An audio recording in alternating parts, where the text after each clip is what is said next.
রহমানিয়াতের বদলতে আল্লাহ পাক একটা ফাইসালা করবেন। নেককারদের আমলনামা ডান হাতে আর বদকারদের আমলনামা আল্লাহ বাম হাতে দিয়ে দিবেন। বাম হাতের মধ্যে আমলনামা দিয়া নেককারদেরকে আল্লাহ পাক ডান হাতে দিয়া জান্নাতে পাঠায় দিবেন।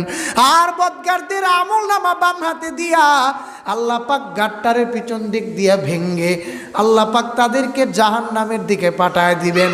আর ওই জাহান্নামের আওয়াজ সেকেন্ডে সেকেন্ডে মানুষের চামড়াগুলি খসে খসে পড়ে যাবে, সহ্য করা যায় না। কেমন জাহান্নামের আযাব, কেমন ভয়ঙ্কর আযাব।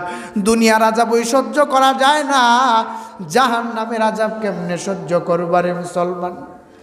একটু ফিকির করতা ও গোলাম। জিন্দেগি দুনিয়াতে দুনিয়া দুনিয়া দুনিয়া। নবী কয় আদ দুনিয়া জিফাতু ওয়া কালিবুহা কিলাব। দুনিয়াটা